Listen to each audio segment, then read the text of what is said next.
Hello, everybody. It is your girl, Pressure, and I'm back with another video. So don't forget to comment, like, subscribe, hit the notification bell button so you don't miss a video when I do upload. And shout out to all 293 of my subbies at the time of me filming this video.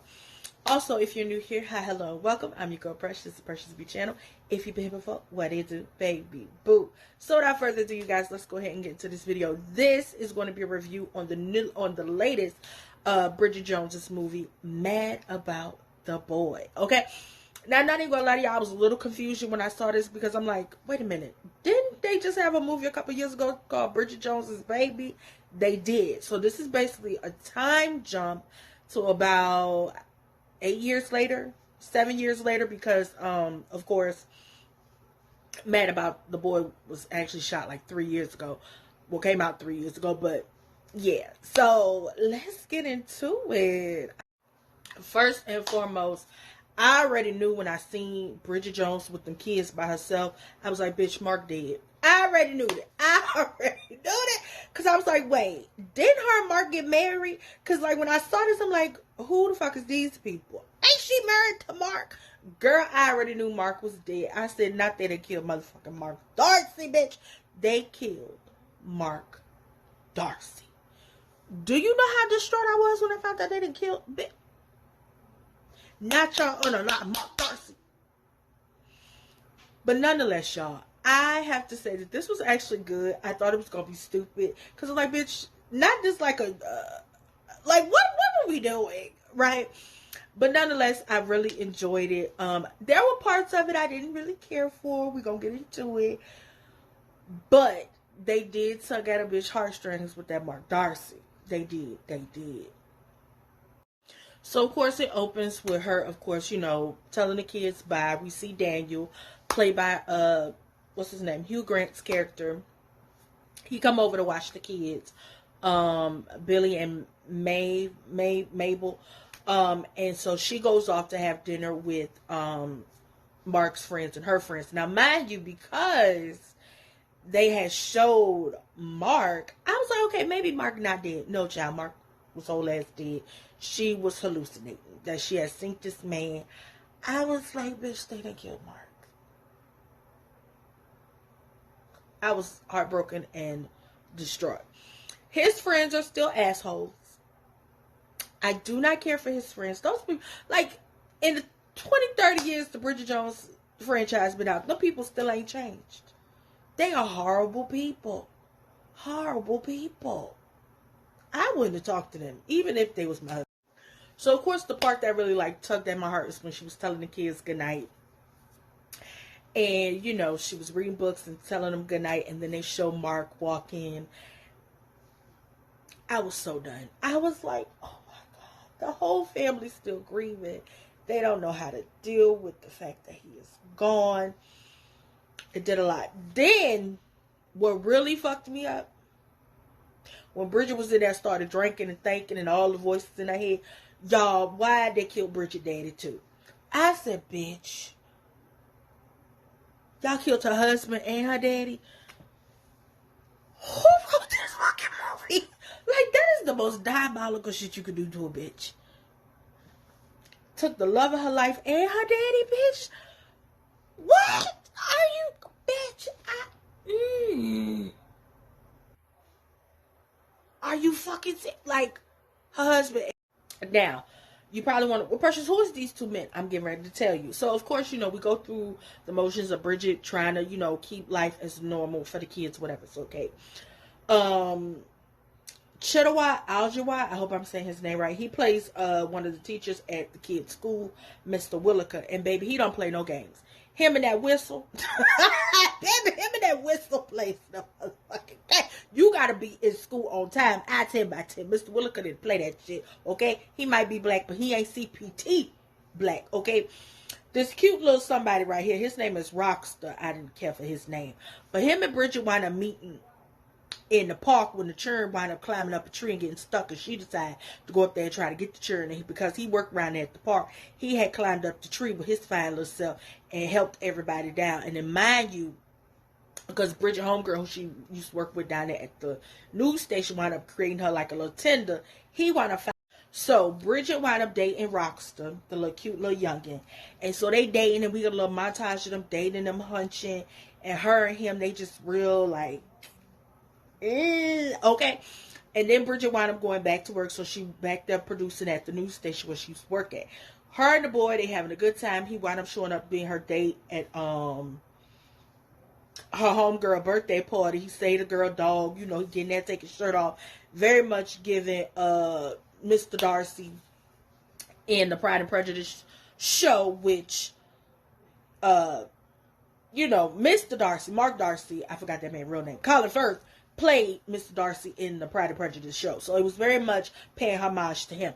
So, of course, her and Rockstar, they having a good time. Something, I wasn't really paying attention, but something happened where he ghosted Bridget.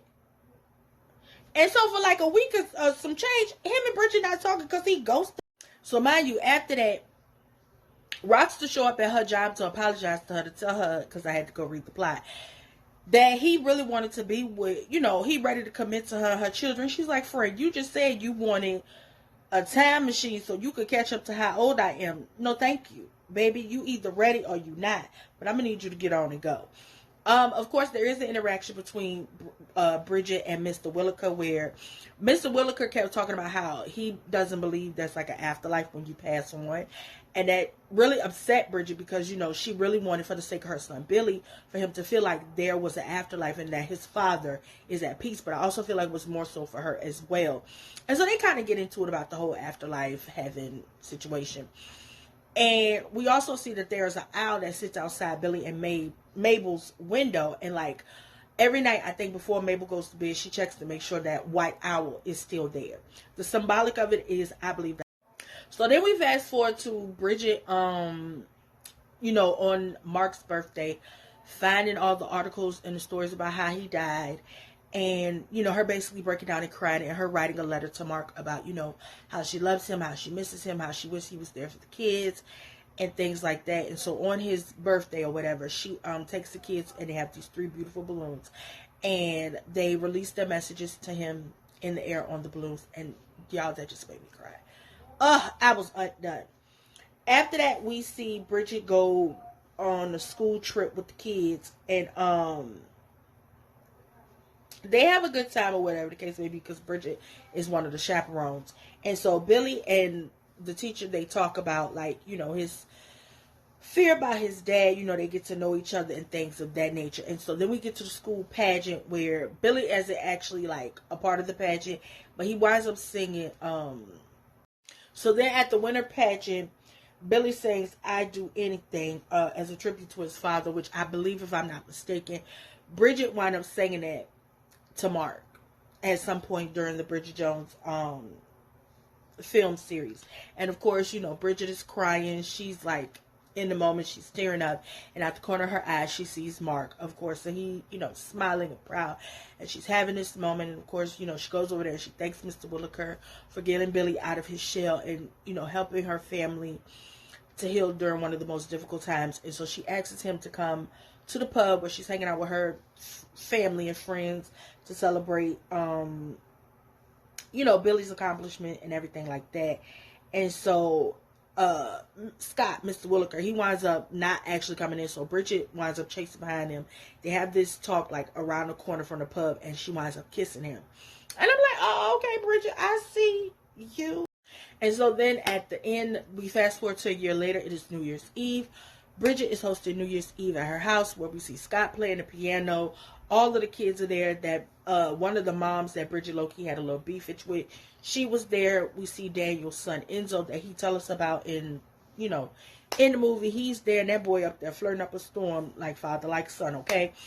And of course, you know, everybody sings some type of song. And what I thought was so cute, and you really have to be a Bridget Jones fan to have caught it, but Billy had on a jumper, or as we say in America, a sweater that had a reindeer on it. That was from the first Bridget Jones' Diary when they had that Christmas party. And Mark had on the reindeer jumper. I said, bitch, y'all know me. But it was so beautiful, and at the end, we see the white owl fly away, which again, I believe was Mark's. And not only do Bridget and the kids watch the owl fly away, but so does Scott. And I feel like the symbolic of it was that Mark wasn't going to leave or, you know, go off to heaven until he know that Bridget and the kids were in a better place and they were stable and they were going to be okay. For someone like me who has, of course, have lost a lot of family members, and I do consider when you see symbolisms like animals and stars or rainbows and things like that, I do feel like that is our loved ones letting us know that they're here for us and they're waiting for us to be okay before they can transition.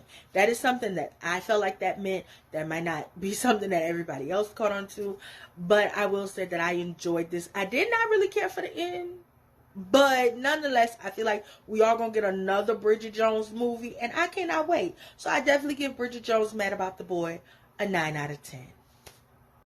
But yeah, y'all, that is all. That is it. I give Bridget Jones Mad About the Boy a 9 out of 10. I thoroughly enjoyed it. It made me cry. It made me laugh. It made me realize why I fell in love with the Bridget Jones Diary franchise.